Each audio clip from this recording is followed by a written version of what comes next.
just landed at a ranch at Corona, New Mexico. The rancher turned it over to the Air Force. Rancher W.W. Brazil was the man who discovered the saucer. What I thought was a star began coming in my direction at a very rapid rate of speed. The unidentified object, which some sources thought might be a blimp, moved slowly down the Pacific coast from Santa Monica and disappeared south of Long Beach. I saw a UFO, and it went down the river, turned right at the United Nations, turned left, and then down the river.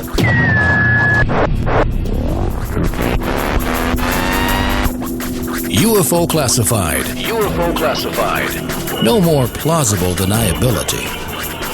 Fact, fiction, or the truth. You decide. And now, the new voice of the high desert, the hostess of UFO Classified, Erica Lukes. Good afternoon, good evening, my friends. I'm Erica Lukes, and I am happy to be here on a Friday evening in Salt Lake City. It has been thundering and lightning and very blustery while I apparently have been gone. I was in LA for the week visiting my friend and co-author of a new book I have coming out in October. I was with Gordon Lohr, who is 83 years old, and he was the secretary-treasurer of NICAP. He's been on my show before, and he also wrote one of the first and most important books on UFOs back in '69. It's called Mysteries of the Skies, UFOs in Perspective, the first fully documented history of UFOs taken directly from the files of the National Investigations Committee on Aerial Phenomena. I was absolutely thrilled and stunned to spend the week going through his research and to look at these original files from NICAP, and then also the work he did with his UFO organization in the 70s was stunning to look at his files and open them up and see a picture that he took of Kehoe leaning against the door at NICAP. I mean, it doesn't get any better than that. This is history, and these things are important for us to remember and to learn about, especially right now when we have such a push to get data and stuff it in a box, and then to also not really tell the truth about what's going on. We know that we're seeing a push with To the Stars Academy and Unidentified on the History Channel and different things, and so they're presenting their narrative. There are many other things that need to be put forward so we can really, truly, effectively look at this with our feet on the ground and make change, and also not to lead people down dangerous holes, rabbit holes, where we're getting information that isn't necessarily for our greater mental or physical good. So, with that said, I just had to get that out of the way. I will be posting in the next couple weeks my interviews that I did with Jan Aldrich. He was down there helping Gordon archive. And then also Tom Tulane was down there. He's done a great thing with the oral history. He was on the show about 4 weeks ago. And then, of course, Gordon Lohr, I hung out with my friend Greg Bishop, and we had a really productive, interesting time. So I will be sharing more about that with you. You can also get Flying Saucers from Beyond the Earth, a UFO Researcher's Odyssey by Gordon Lohr, and he will autograph those for you, which is really great. That's a treasure that you want to make sure you have for your bookshelf, and I definitely recommend it. Great case studies in there from the NICAP days. I am joined tonight with my colleague and friend, Rob Swiatek. He has graciously agreed to come on last minute, and I appreciate that. I always love talking to Rob because Rob is such a wealth of knowledge, and we talk about different types of things that puzzle us both with regard to this. And he has had a curiosity about space, aeronautics, UFOs his whole life. He launched rockets as a boy. boy, and then worked as an intern at NASA during college and has continued to build the knowledge of conventional space vehicles as well as unconventional UFOs. He has degrees in physics and earth sciences, which paved the way for a career at the U.S. Patent Office, which he is a physics examiner in aerospace technology. That is so cool.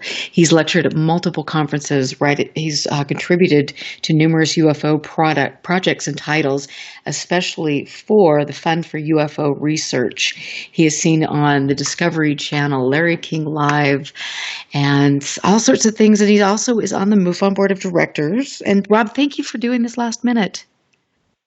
It's a pleasure, Erica. It's always great to be on your show. Well, thank you. And I honestly, you're one of my favorite people to talk to because you have such a wide depth of knowledge when it comes to this. You're not just, you really have gotten in there over the years and dug into the topic, and you have your own archive and you care about historical preservation and all of these things. And so it's just really always fascinating to have you on and to talk to you. Well, thank you kindly, Erica. I do appreciate that. Sometimes I wonder what I've gotten myself into, but here I am, right? Well, I think most people say that. No, it's nice to have you. I know that you've been busy. You just were traveling and you were back at a meeting. And tell people about that, because this is kind of cool. This is one of those meetings I would love to be invited to someday. Well, it would be great to have you there. Yeah, I was just with your two colleagues there, Jan and Tom, and the three of us and a number of other people were out in Kalamazoo, Michigan, at the home of Dr. Michael Swords, and he's got a big archive there that takes up, like, his house is, say, 3 stories, and this archive takes up 1 story of his house. So we're all down there just talking amongst ourselves, and some people go through his files, and others interview and one another, or what have you. But it all lasts from about a Friday to maybe a Monday. And I was there and my wife starting on a Saturday, and we left on Sunday. So it's an annual thing, and it was, and it is edifying to be there. I will say that. What was your favorite file to look at this time? Did you have one that jumped out at you? Well, there's a lot of them that do, because literally Mike has got there's 2 main lobes to his archives, and one is sort of the UFO component. That's one big lobe, and then the second large lobe is the files of the of Ivan T. Sanderson and his old Society for the Investigation of the Unexplained. So those files are mostly to a certain extent there's UFO files there, but they're more Fortean in nature. So you'll have cryptozoology and many other of the Fortean phenomena that Ivan studied. All those files then are also located there. So it's an overwhelming experience. And to be, after that build-up, to be frank with you, I didn't actually paw through any files this time. I ended up just getting into some conversations with a number of folks I hadn't seen for a while. And before I knew it, the time was just gone. It's rather amazing. That's how I feel about my trip to LA this week. I mean, it was just, you land and then you get there and it's just like a whirlwind, and then you get on the plane and you just come back home and stare at the wall for maybe a couple days. It's like... Yeah, exactly. And I can't even blame it on travel too much, because when you land at Kalamazoo Airport, and then stay at the hotel, it's just a 15-minute drive to Mike's house. So there's no travel time involved here. It's pretty intensive being right there at his house. But at any given time, there's 15 or 20 conversations going on, and I did manage to get some downloads from. A lot of people may not know John Reed in the field, but Dr. John Reed is a big archivist for all things UFO and all things Fortean.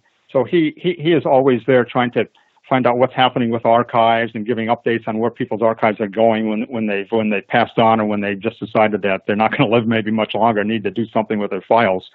And few people know it, but John was able to uncover a vast cache of Charles Fort's notes that a researcher had assiduously recopied. I think the story goes from the New York Public Library 20 years ago or so. This researcher had just recopied all of Fort's notes onto his own paper, and then when this fellow died, those files went missing, and John Reed was able to recover them in what is a very dramatic story when he tells it. If I were to tell it, you would roll your eyes, but when John tells it, it's rather dramatic. But all those files have been recovered, and they're sort of the verbatim notes, if you want to think of it like that, of Charles Fort. That's incredible. They're now in private hands. And I've never heard of him. I mean, his name has come up just recently, but I've never heard of him. What else do we know about him? What else do you know about him? Well, John, he's a medical doctor, was a medical doctor, and I think he worked for the NIH for a large part of his career. But somewhere along the way, he was bitten by the same bug that you and I and a lot of the other people here were bitten by, and now he's really in the Fortean world, but he's also a great collector of old medical instruments, I believe it is, and medical equipment. That's sort of one would gather like you buy antiques. Well, John buys these antiques, and they're kind of valuable pieces of medical apparatuses, and he stores those in some town hall or some old community center he bought someplace, and he just goes around the country sort of trying to find this equipment, and he's also a big proponent of alternative medicine. So he goes around and tries to dig up a lot of information on that as well, and techniques that can help people, say, combat cancer that don't involve chemo or radiation, this kind of thing. So he wears a couple of different hats, and I see him maybe once a year, and it's just at Mike's there. So it's always a pleasure to sort of interact with this very intelligent, well-spoken man, and he always has a whole bunch of questions on, like, what's the latest on the Apro files or what have you. He loves looking into patents for devices that history has sort of forgotten, that might have been big breakthroughs, but for one reason or another, the path of technology took a diversion and went around these inventions. So he's always asking me about some abstruse item of relating to patent, the patent office or the patent prosecution or what have you. So I end up having to put my patent hat on for a little while. Well, I'm sure you're good at that. So, and I don't know. Well, I mean, I would love to just sit there and listen to the different groups of people conversing, because everybody has, everyone we have different thoughts on things and how research should be conducted. And then people interject belief systems instead of looking critically at things, or maybe perhaps, religious. I mean, I think a lot of political and religious belief systems get interjected into UFO research, which I'm not quite sure why that happens. But I mean, have you run into that where people have a set idea of what this is? Well, I certainly have. It happens to greater or lesser extents, I guess, depending on what group of researchers I happen to be with. For example, last week at Mike's, I can honestly say that I'd make one caveat, but if religion or politics come up, I didn't really hear it. Okay. That being said, however, and this is a big parenthetical expression, one of the folks that the other person that Mike lives with there is a retired a Catholic priest, and both Mike and Father Mike is the name of the priest there. They're both in their late 70s, I would guess. So, both of those individuals are retired and have the time to do anything they want to do. And Father Mike is actually suffering from cancer, but at the moment he seems to be all right. And while he doesn't attend the meetings there in the archive per se, I do know him, and I happened to see him one day when I was wandering up in the second floor of the house, and had a long conversation with him I'm not trying to be funny here, but it was part confessional and part, asking him some information about theology. So I did have a rather long religious discussion with Father Mike. So that was sort of a codicil on the whole weekend. And I will say there was another really fascinating individual, a Catholic priest who yet is able to encompass the phenomenology of UFOs and cryptozoology and all the other things that come under the Fortean umbrella. He just rolls with the punches there. I bet that was really, and I love those candid conversations, that take places in hallways or just conversations that you would never think would happen. And it's neat that you have that. And I have to say, for me, it's when I started really digging into this, I had a lot of beliefs about what this was. And it's really easy, especially when you insert yourself into the quote-unquote UFO community, not to be tainted by some of these bigger personalities that are shoving belief systems down your throat. Yeah, well, I think that after a while, if you know yourself and have studied the literature and studied the cases and spoken to enough people, you're sort of confident in where you stand, and you're not going to be swayed too much by another person's belief system, unless number one, you have a very sort of weak personality or weak constitution, or you realize that maybe you have gone off down the wrong track and what this person is saying has some merit to it. So I think we should all be willing to make corrections in our course to when we realize maybe we've gotten off course, to somehow try to get back, because some of these other folks have pretty good ideas as well. But I think all of us, you and I, and at least a lot of the people that I hang around with, we can all recognize a con artist when we encounter one, and then we know how to handle that. Right. Which is, that's been an interesting learning process for me personally, because we've talked about this before, and I talk about this on air quite frequently. I mean, it's when I got into this, I always thought, okay, we're doing this for the greater good. And I had no idea that there would be some of these personalities that would just go to great lengths to be so mean-spirited. And so that's been an interesting learning curve for me. Yeah. But unfortunately, this field is full of people that take advantage of other people who are really sincerely looking for the truth or some support.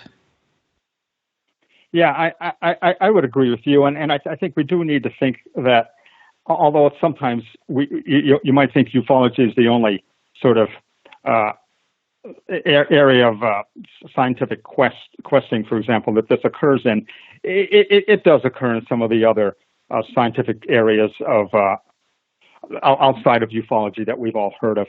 For example, just think about the debate between scientists who are firm believers of global warming and those who aren't. There's a lot of name calling and nastiness that goes on there too, right. And that doesn't have anything to do with UFOs or about the people. Even like I mentioned, John Reed being involved in alternative medicine.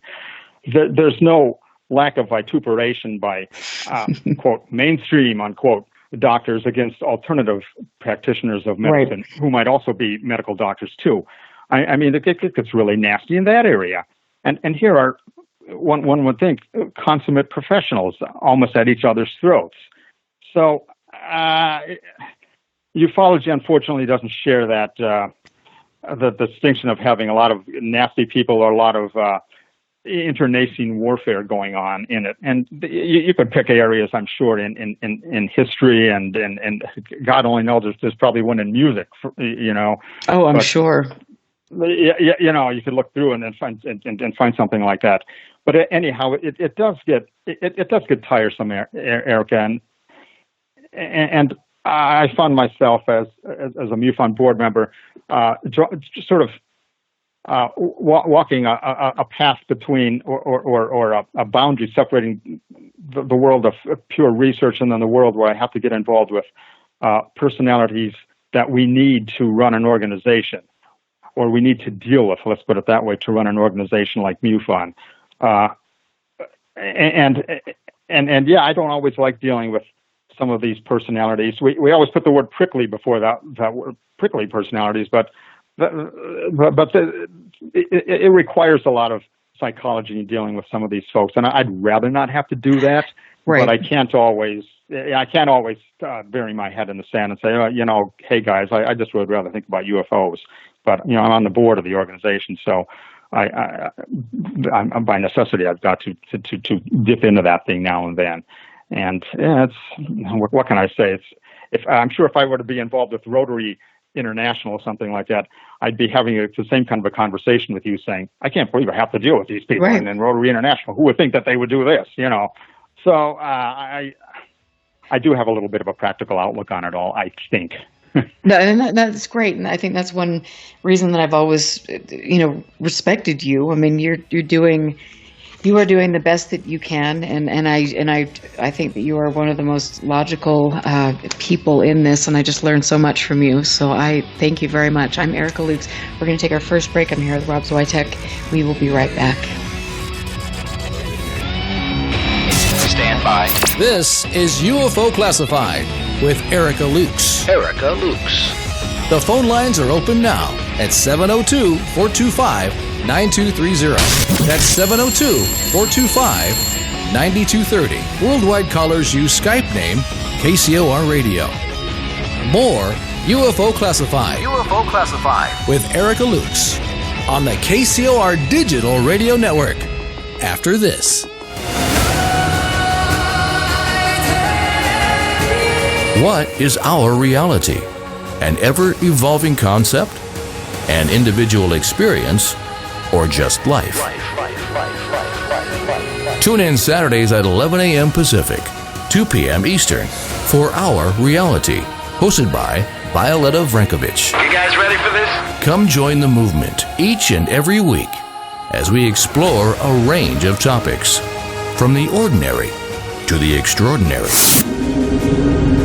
Violetta will emerge your consciousness with unique concepts and guests, taking you to places no other show has ever dared to go. Carefully designed to stimulate the mind. Our Reality, hosted by Violetta Vrankovich. Live Saturdays at 11 a.m. Pacific, 2 p.m. Eastern. Exclusively on the KCOR Digital Radio Network. Our Reality. Our Reality. Changing the world, one topic at a time. At a time, at a time, at a time, at a time. Now, broadcasting in digital HD radio. Toxins are everywhere, from the air we breathe to the food we eat and the water we drink. In a world where 80,000 known toxins and heavy metals threaten our very existence, how are you going to protect yourself and your loved ones? Introducing Pure Body Extra Strength, the world's first colloidal zeolite that helps trap and remove toxins as well as heavy metals from your body that are messing with your memory, clarity, sleep, and focus. Don't just take our word for it or the testimonials from our thousands of happy customers. Check out the hundreds of articles and case studies on the National Institute of Health website proving zeolite's powerful ability to remove toxins. For a limited time, listeners to KCOR will receive 10% off their first order. To get started, go to trypurebody.com and enter promo code RADIO10. Again, that's trypurebody.com. Toxic junk is all around us, but now you can take back control of your health and protect yourself by detoxing with Pure Body Extra Strength. You'll be on your way to sleeping better, thinking more clearly, and feeling more energetic. Go to trypurebody.com right now and get started today. We interrupt to bring you this. Would you like to advertise on KCOR Digital Radio Network? This is what I'm talking about. At a fraction of the cost of traditional radio advertising, why not? Tell them the good news. Whether you need to promote your next book, product, or service, we can customize a package for just about any budget. Finally, there is hope for the hopeless. Why limit yourself to a tiny local market when KCOR can brand you to the world? Here's all you do. Visit KCORradio.com or contact our sales department by email at saleskcorradio.com. We want it now! See the difference with us by letting us work for you. This ain't reality TV! The KCOR Digital Radio Network. Are you ready to go? Turn your radio. It's showtime! You're listening to the KCOR Digital Radio Network. Bring this up. Broadcasting from the heart of Las Vegas, Nevada. Their base is so large it has to draw most of its power from the nearby nuclear fusion plant. The future of radio is here and now.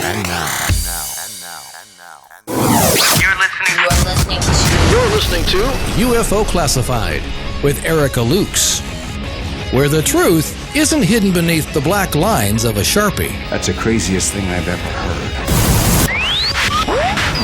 To be on with Erica, call 702-425-9230. That's 702-425-9230. Worldwide callers use Skype name KCOR Radio. Radio contact. Share your thoughts on the show on Twitter by using hashtag KCOR. Or head over to the live chats at KCORradio.com. The audience goes nuts. And now, your host of UFO Classified. Are you ready? Erica Lukes. Erica Lukes. Welcome back. I am Erica Lukes. Happy to be here. You can find me at UFOclassified.com, where if you like the show, make sure to contribute. This is a listener-supported show. I appreciate all of your support and just caring enough to make sure that good information is getting out there. I really feel now more than ever we are at a critical time. History is disappearing. We are now seeing history and the attempt, at least, to rewrite it with regard to the UFOs. And we have to make sure that we are doing everything we can to get the information out, to get the history out there, and then to build on what we know instead of just letting it become completely obliterated. So that is my thing. You can go there. And if you know anyone that has UFO archives, a researcher or anything that they don't have a place for their work to go, please reach out to me or Barry Greenwood, and we will make sure that the files are preserved. This is really, really critical, and I can't stress that enough. So please do that. I am here tonight with Rob Swiatek, who has been on the MUFON board of directors for a long time, since 2004. I have to say, bless you. I don't know how you do it. I wish I didn't give numbers there. That ages me too much. Well, I will say that it's hard being involved in any organization. As you mentioned, it doesn't matter what it is. There are personalities. There are conflicts that will arise, and it's hard when everybody has such. Especially around this topic, everyone has such heated, passionate views about things. And, a lot of them are not grounded in any sort of reality, but that's okay. That doesn't stop a lot of people, unfortunately. No, it doesn't. But it's how do you, when you're dealing with a large organization, how do you deal with people that are coming in that maybe have specific belief systems that aren't dedicated to really looking at this in a scientific way? Well, that's a good question. I think as a member of the board, when we convene and when we talk about these kind of individuals, we first would have to ask a little bit, are they furthering the mission of the organization, in this case MUFON? And yeah, we have a slogan or a mission statement, but really what our mission is can be stated really simply. We put out a magazine, or MUFON puts out a magazine each month, and that's one thing. And the second thing we do, of course, is investigate cases. So if a person comes in and they're disruptive and they have their own agenda, I guess we would have to say, well, is their own agenda, is their own belief system, is it impinging on either of these two main activities that the organization is trying to accomplish? Getting out the magazine each month and getting 4,000 cases per year investigated. If it is hindering one of those, then unfortunately a decision has to be made by someone, and in this case it would be the executive director, sometimes after consultation with the board, to release that person. Just like in any organization. I'm not saying anything particularly profound here, but that's the way we would look at it. If the person's belief system is more or less just being kept to themselves, and they might go on an interview show, or they might go on TV or something and state that position, as long as it's not redounding to the detriment of the organization and hurting us in some way, I think everybody on the board would be more than happy to just, it's free speech. You have the freedom to have whatever beliefs you have. But if they're going to destroy the organization or really seriously hurt it, then either remove them from their posts in the organization or just ask them to leave. That's really, I guess, what it comes down to. And I know that it's difficult because, again, you've got people volunteering. And then in a subject like this, oftentimes we get people that, some interesting characters, and I'll just say that. Well, you're 100% right. And earlier this year, around the beginning of the year, Jan Harzan, the executive director of MUFON, and Roger Marsh just asked me to look through the MUFON journal from its very inception, 1969, to basically the current times, and come up with, if I could, a list of administrative decisions that the organization made. In other words, wouldn't be talking about cases, but like what particular initiatives did MUFON take over 50 years, because it's now our 50-year anniversary. So what particular initiatives did they take? What transpired from an organizational point of view throughout 50 years?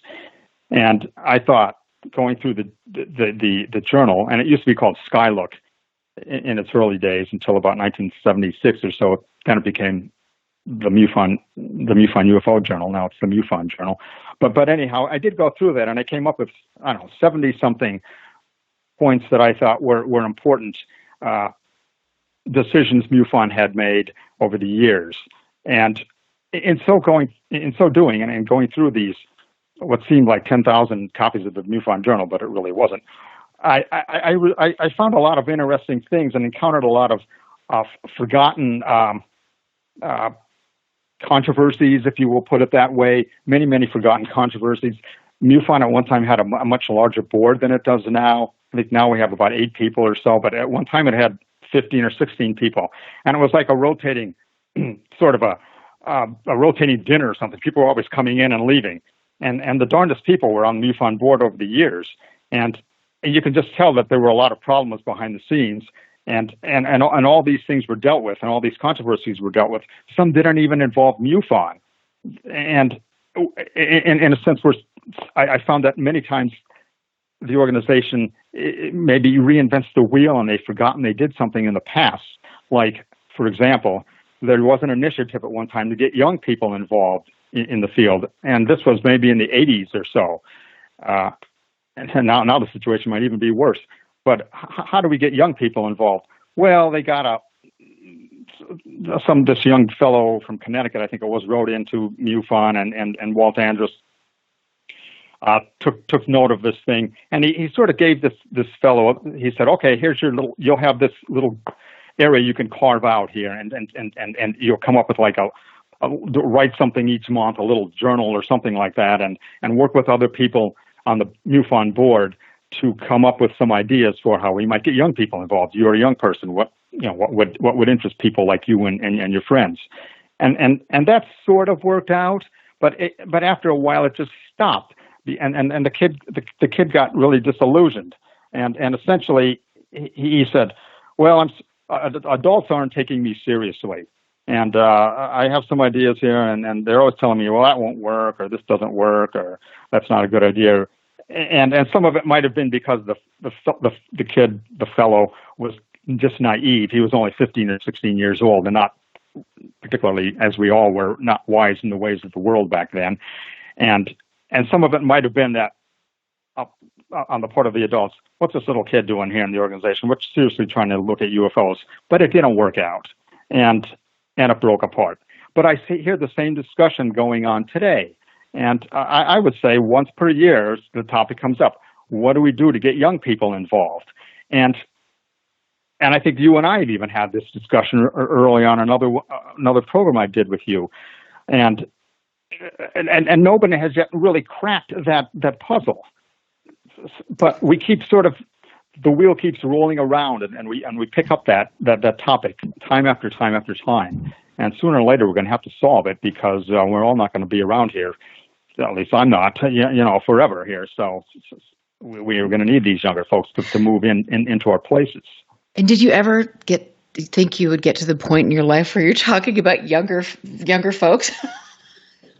Because I sometimes will say things and it's like, I feel like Grandma Moses. When did this happen? This is not right. I exactly right. I just don't think of myself as being, I have a very limited horizon ahead of me, and it's sobering. It is interesting when you go to UFO conferences. I mean, I feel quite young actually there. I think that's pretty good. And it's also, for me being a woman, it's you got 15 guys to one woman. And so for me to try to break into it, and I wish that, never, I mean, I don't know.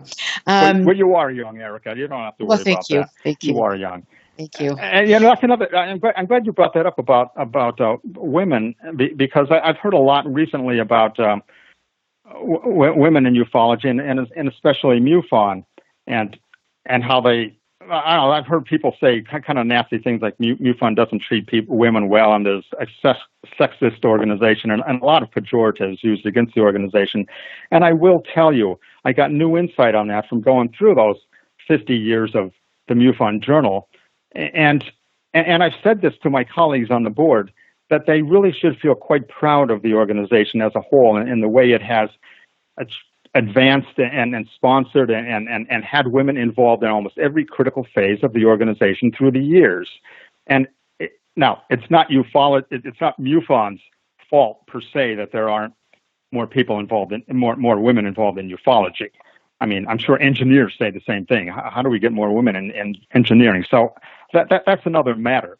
But when the women have been involved in ufology and they're serious about it, Walt Andrus, for one, always promoted and pushed women into any positions they wanted to do. And from the earliest editions of the journal, you can see that women were appointed to state directors and state section directors and put in heads of committees.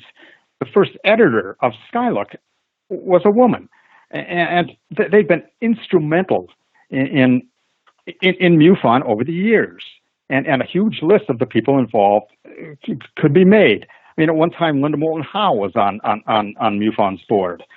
So we don't have anything to be ashamed of as an organization, and I don't think ufology as a whole has anything to be ashamed of when it comes to having women involved in the study of UFOs.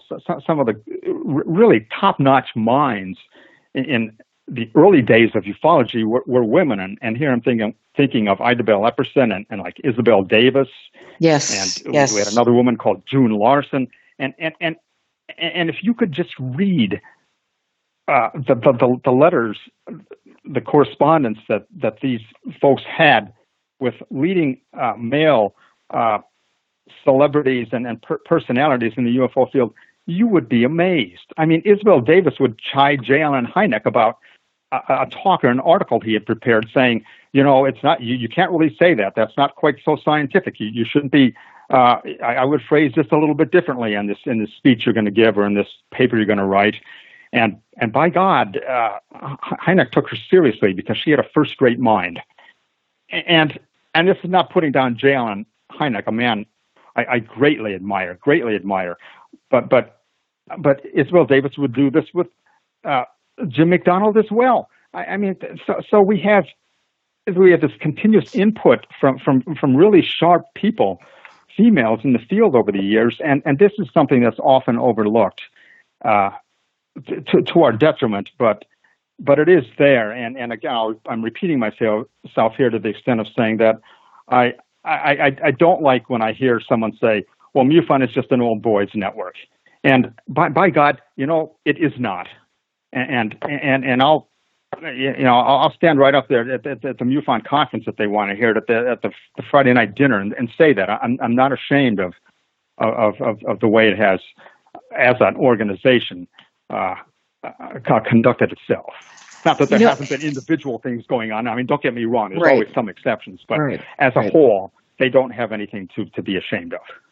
And I think for me and what I mean, I'm sure that most of my listeners know about the Newsweek article, and I was quoted in there talking about my experience in MUFON, which was very, there was a situation that was completely unacceptable, but it was instigated by, amazingly enough, another woman in the field who, was not a very nice person, and so it's interesting. It's you get lots of ego and I mean I have definitely encountered sexism in the field, but I never, except for this handful of people that I had to deal with when I was state director. I mean, I'd never felt that MUFON as a whole was, I mean, really promoting that, but I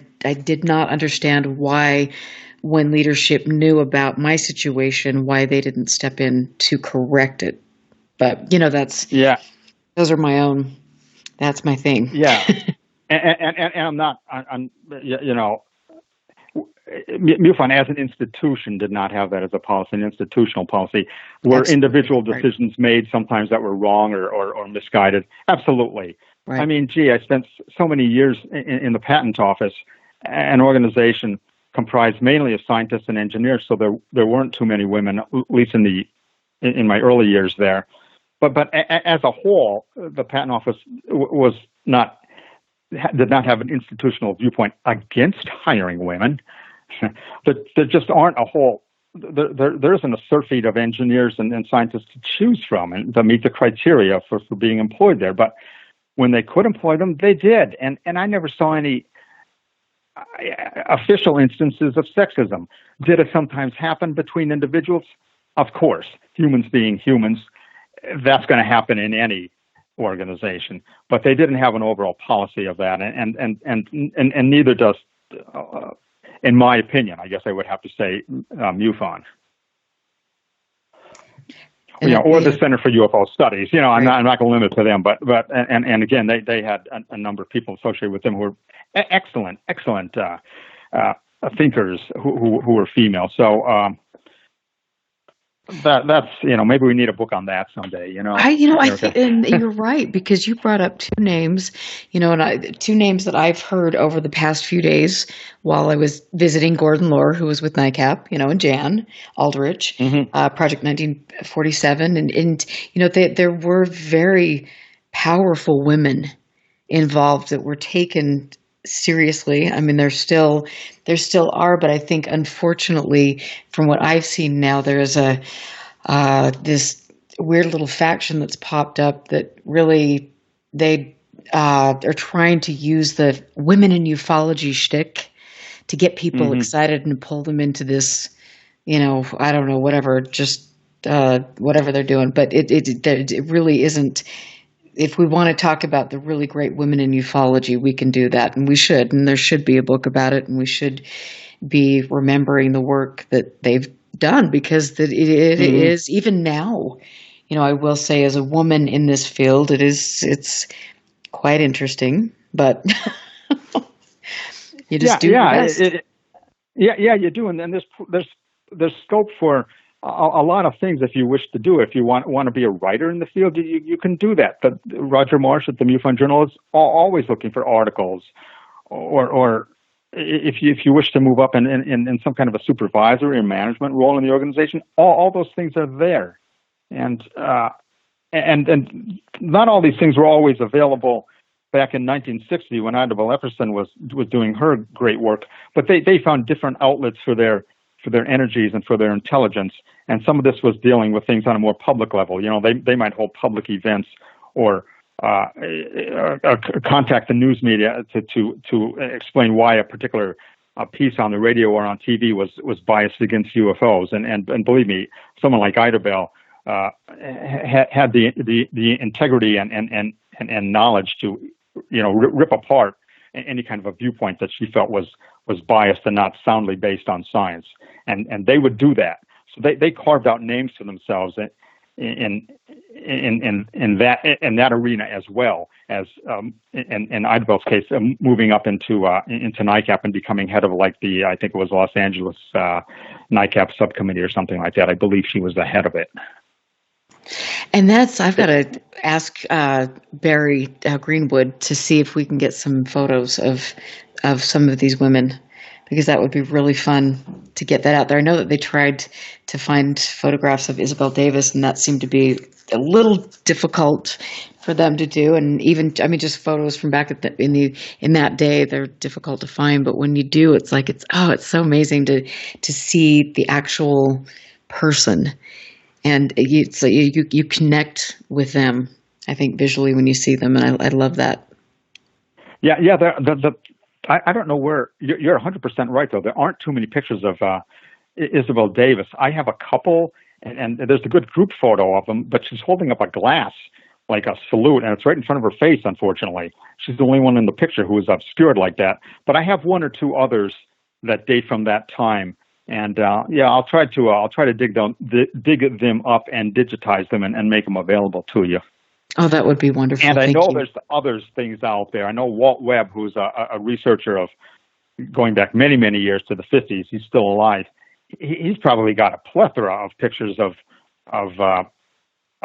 Isabel and other people in ufology, because he was taking pictures back then in the 60s when he was very tightly ingrained with NICAP and working as an investigator. And he likes taking pictures, so there's got to be a lot there. Oh, that would be wonderful. I love taking pictures too, and so I was really fortunate that I caught some really lovely photos during my trip to LA, and I'll send them to you and just share, because it's just it's so fun to see people. You know, there's something. It just makes them real, and it softens them. You know, I think sometimes we can listen to people or watch people on Facebook or social media and interact and things, and people can behave a lot differently than just getting to visually see a person and interact. So I don't know. It's just interesting. Yeah, you're 100% right, and I would say to anybody listening to this show, if you do have pictures from the 60s or the 70s, and they're the quote early days unquote of ufology that show some of these historic researchers and kind of famous people now, please send them to either to Erica or to Jan Harzan of MUFON, or to myself, for example, and so we can get them out there, because we would like to see some of those things and have them as part of an archive, because they too are archival material.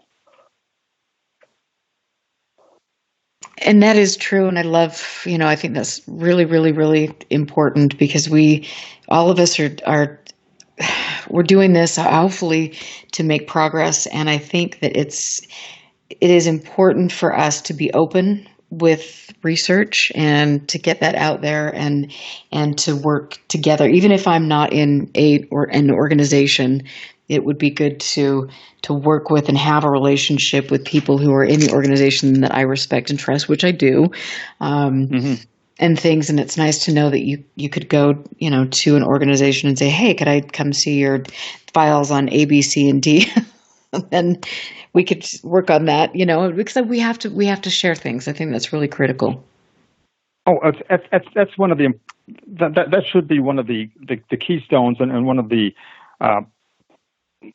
points that an organization should be devoted to is being as transparent as possible with regard to their files. And I know the Center for UFO Studies has had for years basically kind of an open book policy regarding their rather voluminous files. You do have to speak with Mark Rodegard, for example, and make an appointment to see him to see these files, because for the most part they're in his house. But they've always been open to legitimate researchers. And same thing with Mike Swords. Contact the man and say when you would like to come by, and he'll bend over backwards to make his place accessible to you, so you can go in there and photocopy or scan, or to your heart's content, anything you want. Because you're 100% right. We want the information out there to the largest pool of people we can who might help us solve what the hell's going on here. Absolutely. That would be good. Thank you so much. I'm Erica Lukes here with Rob Swiatek. We are going to take our bigger break, and we will be back. Listen very carefully. This is Houston. Say again, please. Houston, we've had a problem. This is UFO Classified, live every Friday night, 4 p.m. Pacific, 7 p.m. Eastern, exclusively on the KCOR Digital Radio Network. The truth is out there, just waiting to be discovered. And now, if you will, accompany me on a journey to the future. For more information on the host of UFO Classified, Erica Lukes, upcoming guests, as well as links to the past shows, visit her website at ufoclassified.com. UFO Classified. UFO Classified. This is KCOR Las Vegas, home of the Digital Radio Network, broadcasting from a shack just south of Area 51. Wait, that doesn't exist. This is the KCOR Digital Radio Network. Now for the news.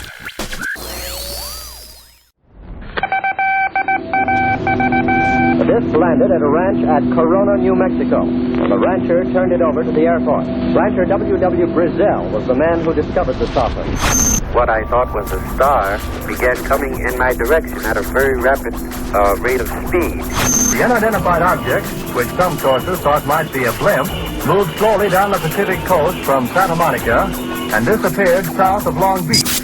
I saw a UFO, and it went down the river, turned right at the United Nations, turned left, and then down the river.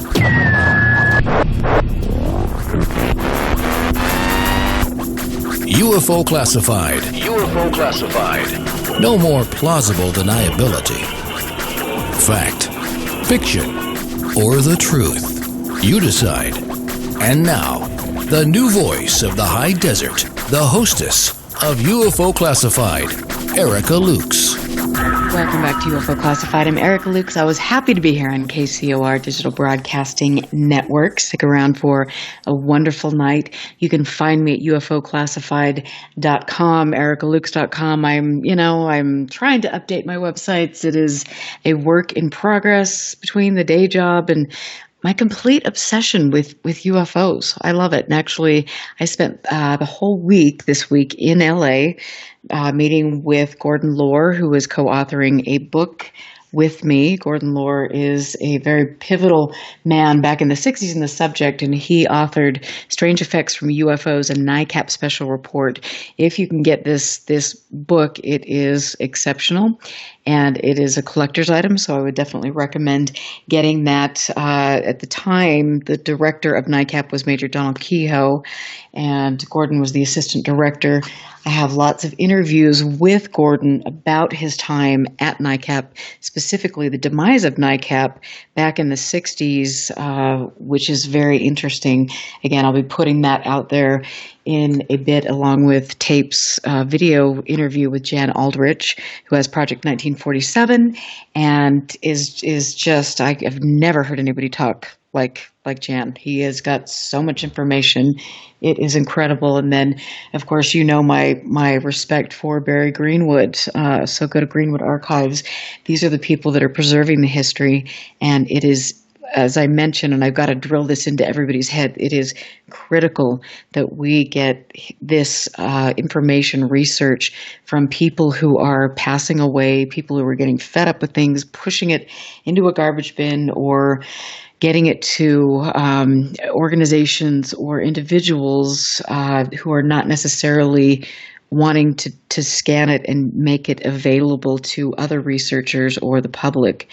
And I think right now we are seeing that there's there's a big push to get information and to maybe move it places where it won't be seen. And that's quite concerning to me. I know it's probably concerning to my guest this evening, Rob Swiatek, who is on the MUFON board of directors and has an archive and was just at Michael Swords, who is a great archivist and researcher, at the meeting in Kalamazoo. And seriously, I need to find a way to get invited. So It would be, you would love it. That's all I know can say. it would be. I would have so much fun. I mean, there's nothing better for me than just sitting in a room and talking to all of these people that have been there and they've done that, and they still are here decade after decade. Because it takes a really strong person to do this. This is a brutal field. It is brutal, as you know. At times. Yes, I do. You know most of the people that are there, so yeah, you'd be like among old friends. So that would be so. We can much never fun. get Barry out there though. We need to get Barry Greenwood coming there. I know Barry. Well, I have talked to him about this. Use your feminine wiles on him and Barry, get him out there. Is that going to work? I don't know. And you brought up before the fact that we should have a meeting here in Utah at my archive, and I think that's an excellent idea because it would be I would have a little different list of people, involved in that, but it would still be fun just to go through my archive and then to talk about different research, and we could go on. I could take you on a tour of Utah. We could go camp out on the border of Dugway with our hazmat suits and then maybe go up to Skinwalker Ranch. Just a little tour, but there's so much here. Yeah, we could have a paranormal experience at Skinwalker Ranch. I'd love it. But I honestly think you should, Erica, and please give that some thought. And I don't think it needs to be something where it's a one-way street where you have to put out all this money and get food and all that. I think people would be more than willing to pay their fair share to go out there and to help put this thing on. And it doesn't have to be elaborate. And it's just a way to exchange information and to get things from your archives, as well as talk to a subset of other UFO researchers and other researchers maybe in the 40-ana areas that we don't normally see. And I think that would be great. I think the one thing that I have noticed is we, just like in any other group, I mean, we typically have like these little cliques that we find. And I think, after a while, the same group of people, you keep kind of rehashing the same thing.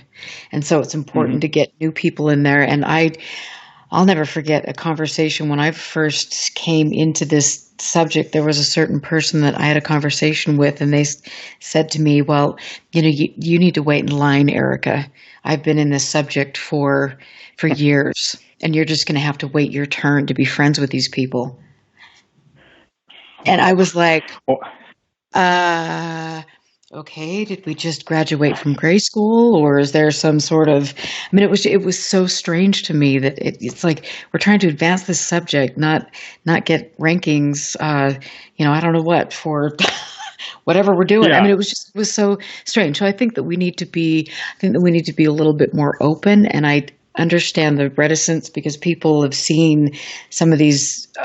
People come into this and they don't take it seriously, or they're looking at it from an ego standpoint or a delusional standpoint. So there are all sorts of things to figure into this, but we do need younger people, and we can't get that if we have an older generation that is not including them and mentoring them. Yeah, mentoring was a little bit of an easier thing maybe in the days before the internet, but now a lot of folks feel, and I know you and I had this conversation with your producer there, Tina Marie, offline last time I was on the show, and she had some really interesting things to say on that score. But they are not, the younger people are not coming to the UFO groups like maybe you and I did when we were younger. We physically went to the group and tried to get involved. They can find a lot of what they need to find and scratch that itch on YouTube or reading things just on or hearing things on podcasts or reading things on blogs and this type thing. And that's it. They don't really want to get involved in the organizational nuts and bolts of getting together to either run an organization or to exchange notes with other researchers. And I think this is something we need to bring back a little bit. Otherwise, there aren't going to be any UFO groups in a while. And it's all going to be a bunch of individuals all around the country, never meeting and never really working together to achieve a goal. Right. And I think, when I was working for MUFON as state director, and then working with under Jan, I would often tell him, it's like, okay, this is how we are going to relate to a younger generation. This is how you make it exciting. I mean, younger generation, they process things quicker, and you can't, when you see, I mean, I hate to say this, but like a 75-year-old man in a flannel jacket and, whatever, and things up there talking with a PowerPoint that has 500 words on one slide, that's not really, it's great. There's information, it's important, but there's a lot of people that have this great information are not good delivering it.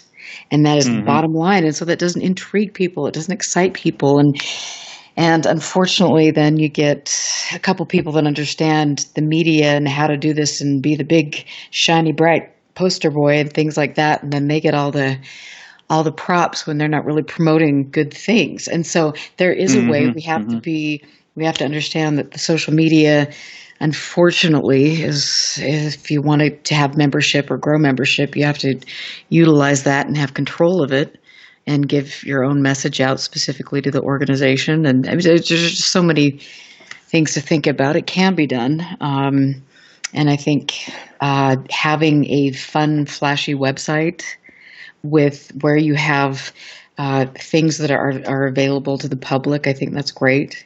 So it's there's so many ways, so many things to do to bring younger people in. So we'll just have to strategize. Well, and we have a subject which is inherently and intrinsically completely fascinating. I mean, it's an enormous mystery. It might be one of the most important things in the world, or one of the most important things facing humanity. Depending what day I wake up, I sometimes feel that way. And other days I think, well, maybe it's not the most important. I mean, we might have a looming war with North Korea one day, so that might be more important at the moment. But from a scientific point of view, you can't beat the UFO subject, or almost any subject in the broader field of Forteana. But here we have these things cruising around the skies, and they haven't changed their modus operandi much in 70 plus years since Kenneth Arnold saw the objects around Mount Rainier. And I could pick a case out from 1948 and ask, and then I'll tell you what year it was from, and ask a person, when do you think this occurred? And you couldn't, based on the characteristics of the sighting, you couldn't pick a year unless you happen to know that particular sighting.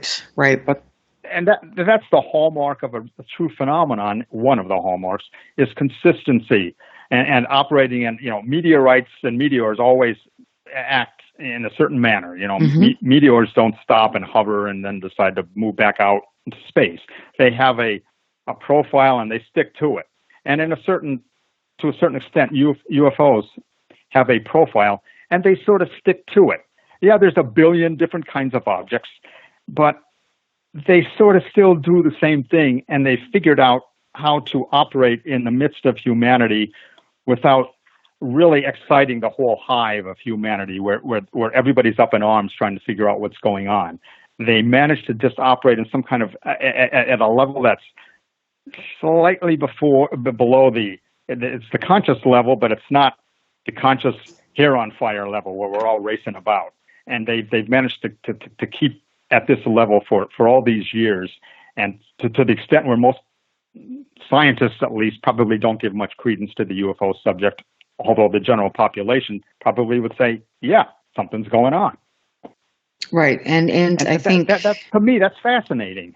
Oh, I mean, to me, this is the most exciting and fascinating and groundbreaking subject that I will ever look into. And the cool thing about this, since I began really, I've been studying this my whole life. I mean, literally since I was in grade school. But I mean, for me to get out there and then learn about geology, to learn about our natural environment, to learn about human behavior, I not only have increased my knowledge about the UFO topic and things, but it's been a learning process with everything. I have 2 huge telescopes. I freaking love it. And I have met the most amazing people and sat at a table, with the best scientists in the world and in Norway and just done and been, field research in Arizona and all these things. And it's like, this is so freaking cool. Are you kidding me? Like, how could people not find this exciting? And I just have to say this because you'll appreciate this, but I have my archive in my Pilates studio. And so it doesn't matter who you are when you come in. You can be 70, you can be 12, but you're coming into my archive. And that's the way it is. And so, sometimes people are just like, oh, my Lord, what did I just walk into? But, then I'll explain this and say, okay, look at this, and here you've got that. And almost every person that walks in there, even if they were a little bit hesitant at first, has something that they'll share with me. In fact, I had somebody in the studio last month, and they were friends with the Sherman's kids at Skinwalker Ranch. And I'm just sitting there going, had I not even brought that up, that wouldn't have even happened. And so it's been so freaking cool just to see and to open people's minds. Well, I have to hand it to you, Erica. You're the first one, as far as I know, to meld Pilates with ufology, both literally in the same space. Well, you're never going to see that anywhere else. And here's a funny thing, some of the most conservative clients that I have on the planet, you would crack up if you could meet them. We're all planning a total body Pilates trip to Skinwalker Ranch.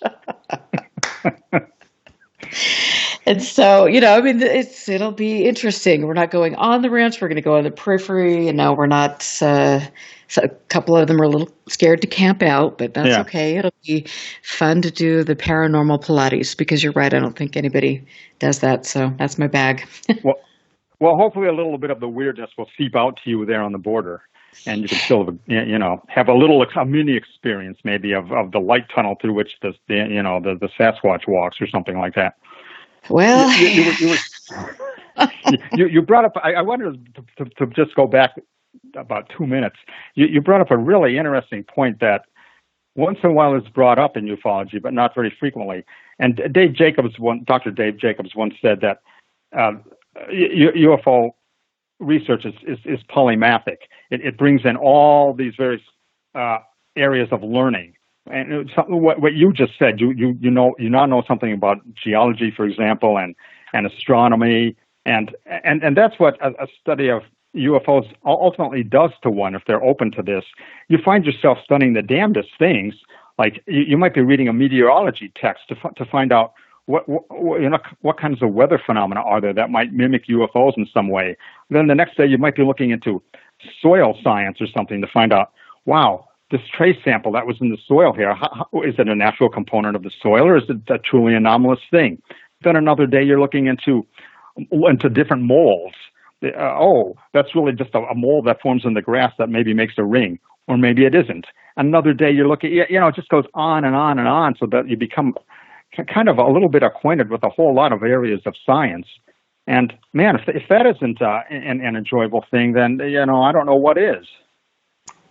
Isn't that cool? And every time I get wound up with all of the drama and whatever kind of nonsense goes on with this subject, I just, it's like I'll just go outside and I'll get a, William Corliss, and just go outside and just look at some of these things and decompress or meet with people like Gordon Lord. And it's like, okay, this is why I love this. This is why I need to be doing this. And I think that's really, it can be, especially if you've got a good support system around you, this can be the most amazing and empowering thing that you could do.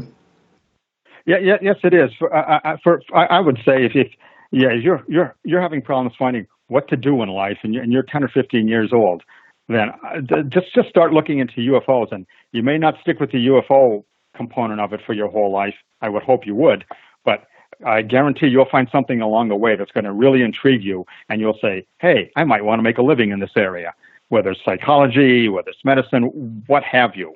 and it's all there. And you and I have both encountered a lot of these people over who are involved in these areas over the course of our lives in ufology. Hey, Eric, I just wanted to touch on, not trying to bore you too much here, but Roger Marsh is working on this new Cases of Interest book for. It'll be coming out next month or something like that. But it's really going to deal with cases from 2018. But I've been helping them do this thing, and I've come up with some of the damnedest little features that keep popping up in UFO cases over the course of 70 years, and they don't necessarily occur in every case.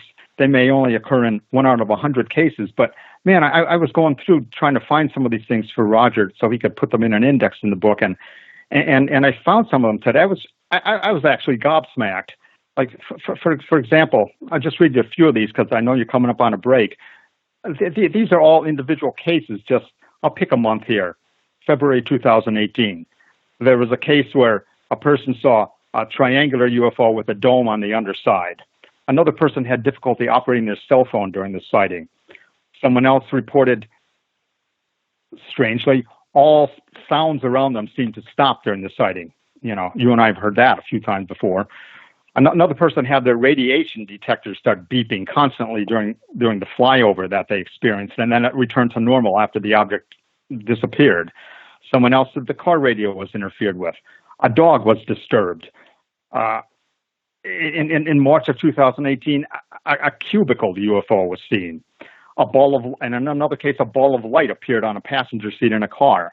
Another person was flying a drone when they had a UFO sighting. This is the first, I think. And the damn drone actually crash landed. It just lost its lift. Another person saw a figure inside a flying UFO, and somebody else said strips of material fluttered off the UFO as they saw it. So I'm encountering all these little details here, and each one of them brings back memories of cases that I've read about in the past.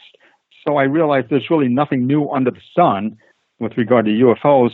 And another interesting thing is that if anybody tells me UFO sightings today are boring, I'll punch them in the face. Well, I won't quite go that far, but I'll be really annoyed. I'll say, well, you haven't well, that was a little... Because it's all occurring. All these things are occurring still. You know what I'm saying? Well, and that's the thing. Well, but I mean, I think that unfortunately, and this is the thing I noticed with people, especially here in America, it's that we're looking for that one case. It's like, give me a break. I mean, this isn't about one case. This is about decades and centuries of the same types of things, blah, blah, blah, blah, blah, blah, blah. So I think, we've got to quit dwelling on Rendlesham. We've got to stop thinking about Roswell. We've got to look elsewhere and look at the body of evidence and support each other and just say, I mean, there's so many ways that we could make progress and we're not, and I don't know, but we'll see how that goes. But I know that we're going to get your wife on here in a minute, but I want to just, if you don't mind, get you back for just 5 more minutes because I want to ask some of these questions in chat. So after we get done with the break, we'll have you on for 5, and then we will talk to Sue and things. So tell people where they could reach out to you.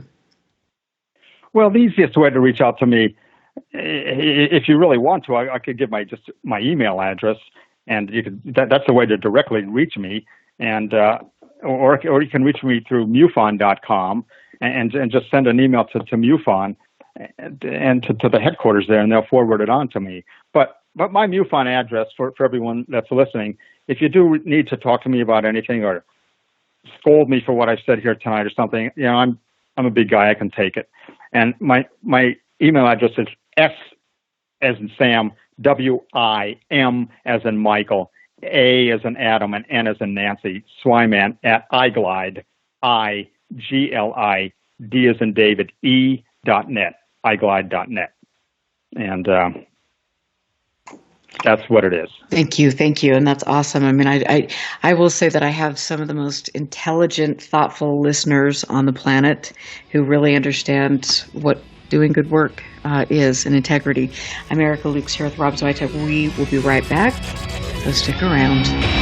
Stand by. This is UFO Classified with Erica Lukes. Erica Lukes. The phone lines are open now at 702-425-9230. That's 702-425-9230. Worldwide callers use Skype name KCOR Radio. More UFO Classified. UFO Classified. With Erica Lukes on the KCOR Digital Radio Network. After this. Here's what happened on the last episode of Three Guys, No Ties. Up-and-coming actress Taylor Lyons was on the show.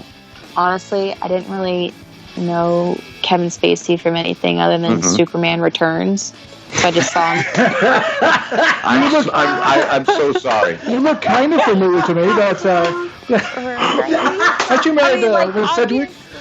Oh God, I love you. I know what he's from so now. But yeah, I felt everybody there though, they were all talking about like, you were great and this and that and American Beauty and blah blah blah, and I'm sitting there, I'm like, please don't ask me a question about what you've been in. I have no idea who you are. Like, yeah, I was like, everybody knows Kevin Spacey's name, and I'm like, I only remember him from, Superman. And I was like, I really liked your Lex Luthor. Three Guys, No Ties. Wednesday nights, 7 to 9 Pacific, on the KCOR Digital Radio Network. KCOR Las Vegas. All the time. Of course I listen. I listen all day. It's the best music. KCOR, the new underground source for news, talk, and music at KCORradio.com. Tell your friends, email them, or Facebook them, or Twitter them. Hey, are we done here? Because I'm losing my buzz.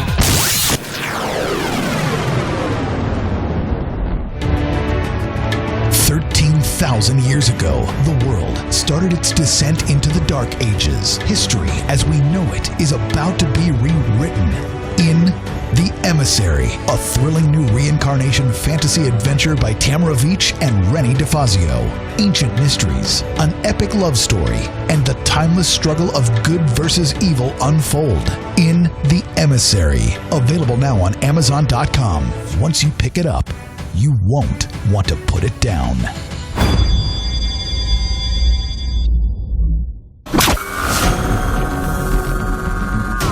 There is a world outside that which we live in, a realm where fact and fiction collide. The Paradigm Matrix. The Paradigm Matrix. Hosted by Willie Miranda, every Friday night at 6 p.m. Pacific, 9 p.m. Eastern. The Matrix is everywhere. It is all around us, even now in this very moment.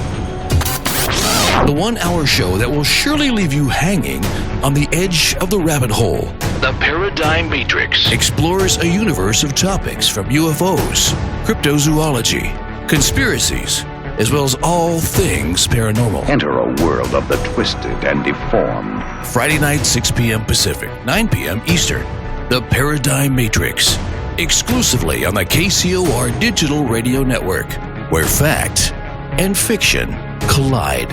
1, 2, 3, 4! To the KCOR Digital Radio Network. I love the way it sounds. Love the music. I listen all day. The future of radio is here and now.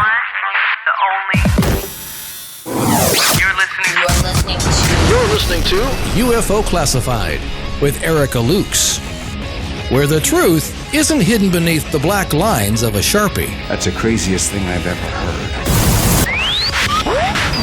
To be on with Erica, call 702-425-9230.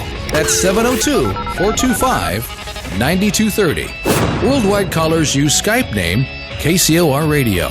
Radio contact. Share your thoughts on the show on Twitter by using hashtag KCOR. Or head over to the live chats at KCORradio.com. The audience goes nuts! And now, your host of UFO Classified. Are you ready? Erica Lukes. Erica Lukes. Welcome back. I'm Erica Lukes here, and I always want to thank everybody for coming in and supporting the show. It is good to see each and every one of you here, and the list is growing with my shows on Science Channel and coming up on the Travel Channel, the second season of UFOs, The Lost Evidence. I get contacts or messages from people all over the world, which is amazing. And I wish I had 100 of me, because I would love to respond to each and everything that is sent, and I'm sorry I don't, but you mean a lot to me, and I'm glad that we can hopefully all of us work together to get good information out there. And am working tirelessly at each lecture that I do or each radio show that I put on to mention the researchers and archivists that are important for you to really study and learn about this subject. So you're not turning to YouTube, or you're not looking to the secret space program and whatever the Ebens and different things. And, we got to start somewhere logical. So I think we can do that together, hopefully. So on that note, I'm sure I would be listed as the Dark Cabal again. It's been a while, so I might as well get back on that list. But I'm here with Rob Swiatek, and thank you, Rob, for being here. You've been on the MUFON board and involved with MUFON for a long, long time, and you have always been, in my opinion, just a breath of fresh air, because you have so much knowledge and you really get in there and dig, and you also understand that there are a lot of different personalities that can affect an organization, sometimes for the better, sometimes unfortunately, for the detriment of the organization. And I want to ask you, because I had somebody from the chat room privately message me and just talk about the recent departure of a high-ranking person in MUFON. And if you could say anything about that, I don't know if you can, that would be great. Yeah. I don't actually know a whole lot, other than that the director of investigations did step down, and she was replaced by somebody else, a fellow named Doug Wilson.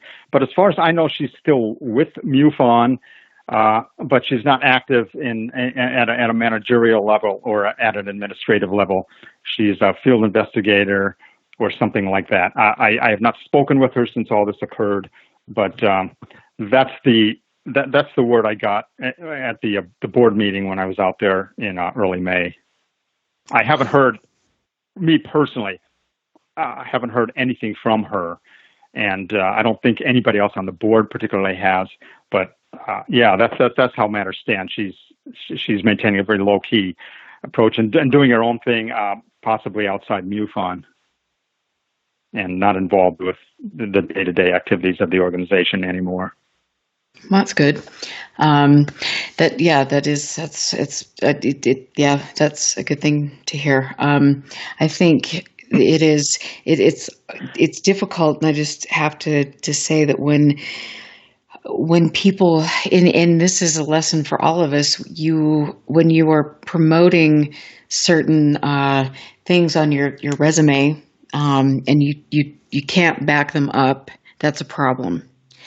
And I think all of us, each of us, especially in this field, we need to be cautious of things that are put forward. We need to do a background research. If you're promoting A, B, C, and D, and there's no paper trail, or you can't back it up, then we need to be smarter than that. We need to really, really be smarter than that. And so I had a question from another person in chat. Where do you feel, what are the positive steps that MUFON is going to make now? Because you guys have actually made some pretty big changes in the past couple months. There's nothing really huge here on the horizon where I can say, we're going to start doing this. We're opening up a country music show in Nashville. But no, nothing like that's going to be happening. I think Jan wanted to reduce a little bit of the bureaucracy of the organization, maybe, and try to flatten it a little bit more. And these are all terms I've learned just from being on the board. Flatten the organization, make just fewer officers and stuff like that, and just concentrate on the core mission, which is basically investigating UFOs. And we have a separate staff that works on the journal, and that's the way that's what they're looking at. If they can get a TV show in the future, or worse somehow, with the media out there and on the West Coast to try to sponsor another show or whatever, that's something that a few people might be working on. I mean, I certainly am not, but there's nothing huge coming down the pike. The symposium's coming down, but that happens every year. So we have these set number of things, a set number of pieces that we do each year, and we're moving ahead to the next one now, which is the 50th anniversary symposium in July, and trying to get to all those cases. And believe me, there are a lot of cases. And there are, and I want to thank you, because a few months ago when we were talking, you mentioned my American Airlines case.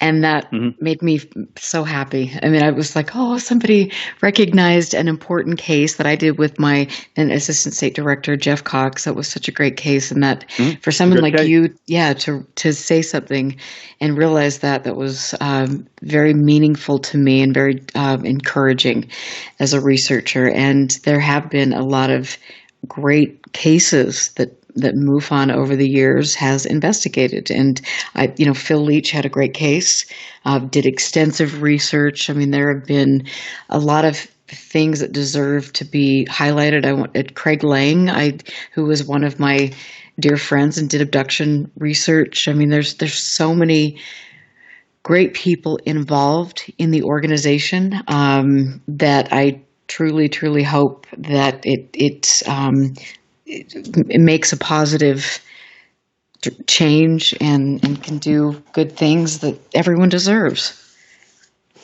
Well, that's my hope too. I echo that completely. And if this organization folds or decides to not go on any longer, then we essentially don't have anybody that's going to just do field work. And that's a tough, daggone job, going out there and investigating cases literally on site and with witnesses, and nobody is doing that on a large scale except for MUFON, and we need to keep that going on in any way we can, to keep it continuing on into the future, because cases aren't going to stop.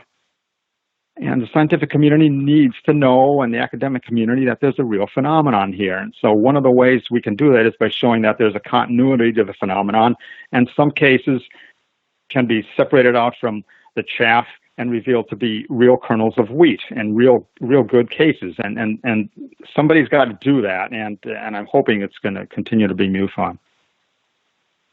Well, I think that it's an interesting field. It's an interesting organization, and and like I said, I know that there are good people involved in it, and then there's some big sweeping changes that probably need to be addressed for the organization to stand up for another 50 years. And hopefully that will be done. It sounds like you guys, though, that things, especially over the past couple months, are making positive changes with different leadership coming into that. And I just, again, thank you for always being very candid and open. And you are a wonderful person to address things, and that's important for all of us.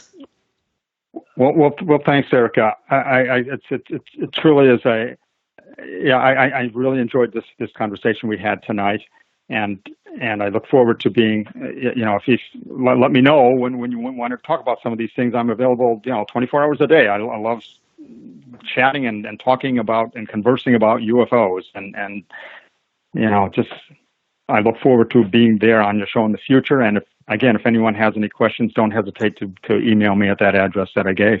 Absolutely. And I look forward to having you out here in Utah. That'll be fun. And it is people like yourself. I mean, I just look forward to just talking and learning and making progress. And so we have to weed through a few things, but it's been a pleasure to get to know you and have you on the show and help get the word out about what you've done in your archive and everything. So thank you very much. And now, if you would be so kind to introduce your wife, who is also a very important part of MUFON. Yes, she is actually. I will hand the headset to her, and she's the state. The short background is she's got a Bachelor of Fine Arts degree, and she's been in MUFON for many, many years, and she's now the Virginia State Director and has been since about 2003 or 2004.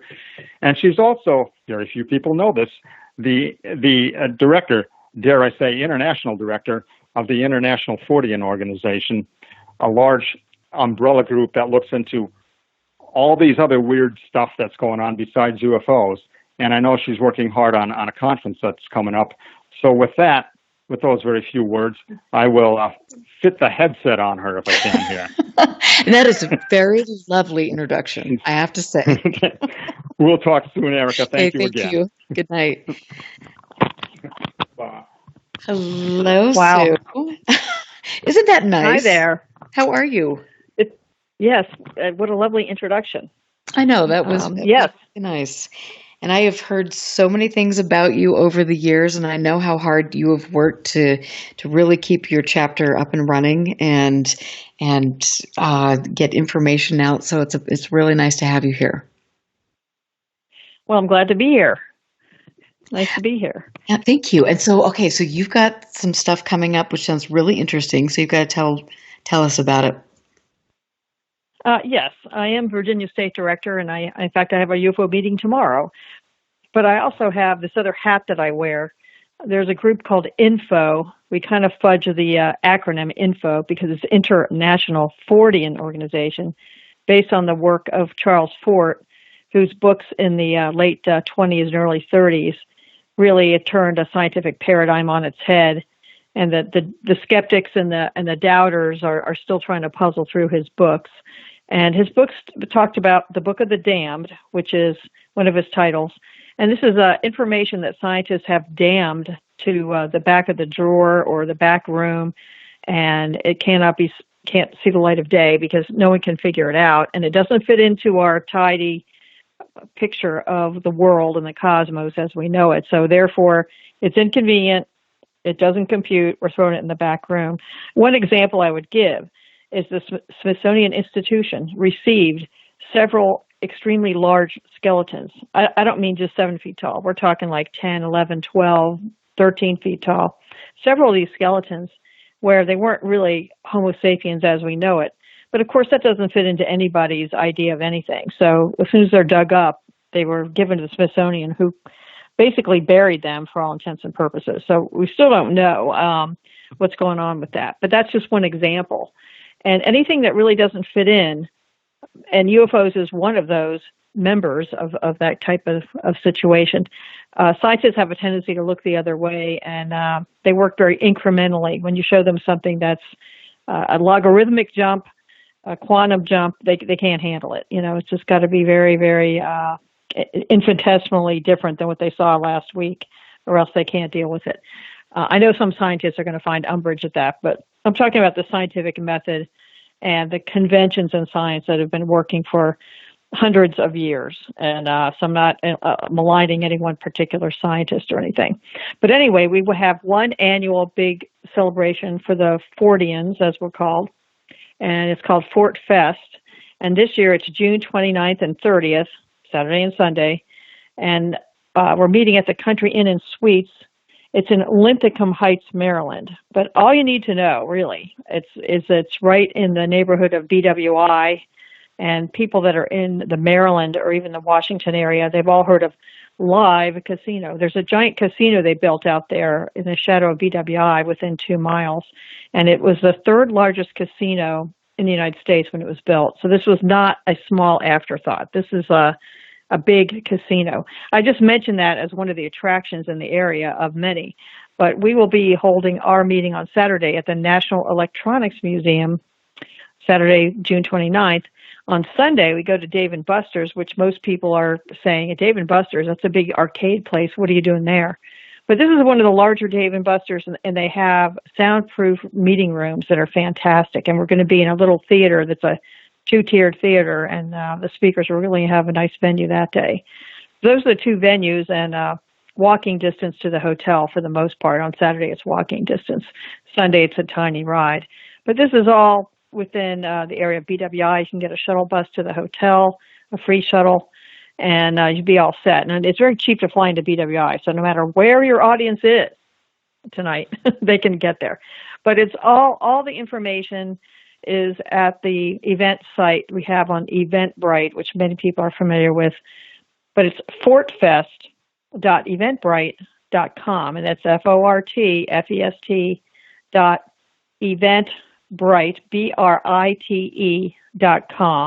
and that's a well-known event site. And even if they misspell it, they'll probably get there.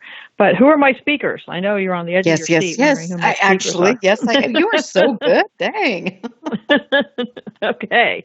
Well, I'll see if I can pick stuff out that would be most inclined, in case you run out of time, for people that are interested in the UFO field. One of the guys, it's a local guy, he's a PhD from DC. His name is Eric Wargo. And he just put a book out called Time Loops. And then it has a subtitle, Precognition, Retrocausation, and the Unconscious. Now, he's a real academic. He's a really deep thinker. He's probably one of the best anomalist kind of minds that we've had in a long time. He's really deep. I'm hoping he's not so deep that he's not accessible. But he's come up with this mind-blowing book, a little bit trying to take the woo-woo out of time. The idea that it can flow backwards and forwards, that it might be kind of statically sitting out there, and you look one way, you can see you as a child, you look another way, you can see you later on in life, and it's all kind of sitting there. Of course, that plays havoc with free will. I mean, what are we talking about here?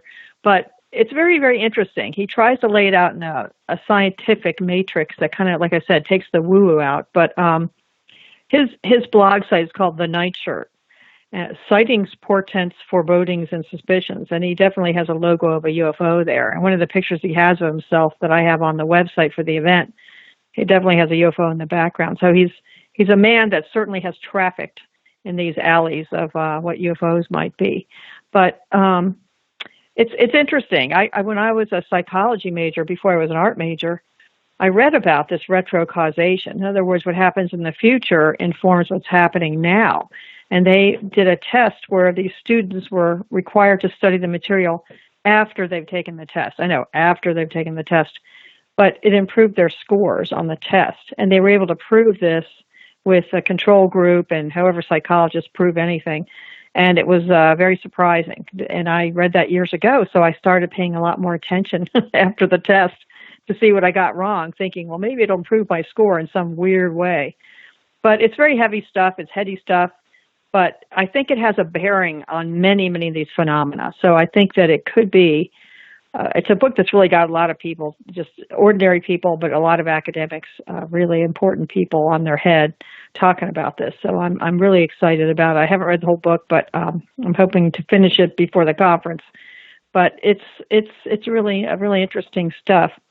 It says, Wargo's landmark study explores the principles that allow the future to affect the present and the present to affect the past without causing a paradox. I don't know how he does it, but somehow he does it. But that's just one speaker, and he's on Sunday. It's interesting. On Sunday, we're going to be at the Dave & Buster's, I told you, at Arundel Mills Mall. And when they built that mall, I mean, the thing is like, I don't know, it's humongous. It's like I said, it has huge things. Like the theater isn't just a 16 or whatever. It's like a 48 or something. It's a huge theater there with these giant columns coming up, and it looks like an old Egyptian temple that's been rediscovered or something. Everything's on a large scale. And like I said, the live casino, that's on a large scale. Well, so is the Dave & Buster's, and that's a huge place. And when they were building the Arundel Mills complex, they disrupted a colony of Bigfoot. I am not kidding you. This was a huge thing in the Washington area. And so I think it's really great that we're going to have a Bigfoot speaker there, because it's so fitting to have somebody on Sunday while we're there on hallowed Bigfoot soil, to have a Bigfoot speaker. So we do have a Joshua Cutchin, who also has a lot of podcasts, and he's all over the place. He's written 3 books, and we had him speak before. His first book was A Trojan Feast, regarding aliens, Sasquatch, fairies, all these different non-human entities, and what they feed you or try to feed you. And it's really interesting. His second one was the smells, the gases, the miasmas that come from all these different creatures, and how they are similar and how they're different. Third book just came out, Thieves in the Night, and this is paranormal abductions from, children being abducted by aliens, fairies abducting, all kinds of midwife folklore type elements. But he really wanted to talk about some of his work he's been doing with Bigfoot. So he's here with a friend, Tim Brenner, who I'm not familiar with, but he's bringing that friend, where the footprints end, exploring anomalies in Bigfoot accounts. So these are like the high strangeness Bigfoot accounts. So I'm really looking forward to what he has to say. He's another really bright mind. But I got his first book. I couldn't believe it was his first book that he just wrote it all in one piece. And Patrick Weed said it just landed in his lap. Patrick Weed runs Anomalous.com, and he runs Anomalous Books. And this book came to him, and he was really floored because there's lots and lots of footnotes. So this is really well researched for just a guy that came out of nowhere. So he's really a fun guy to have at a party, but he's also a very serious thinker. So I'm interested to see what he has to say this time around. George Eberhardt is a man associated with the Center for UFO Studies. He's a very well-rounded 40 and also very academically inclined. He's got a master's in library science, and he hangs with the American Library Association. But he's also a fun guy. I just saw him last weekend at Kalamazoo at the gathering, the UFO and Paranormal Minds there that we had at Mike Sword's place. And he has a really wry, dry wit that caught me by surprise. But he's done everything. I mean, he's put out a lot of publications for the Center for UFO Studies, laid them out and whatnot. He wrote for the Info Journal, which is our original journal years ago, which is no longer actually printed.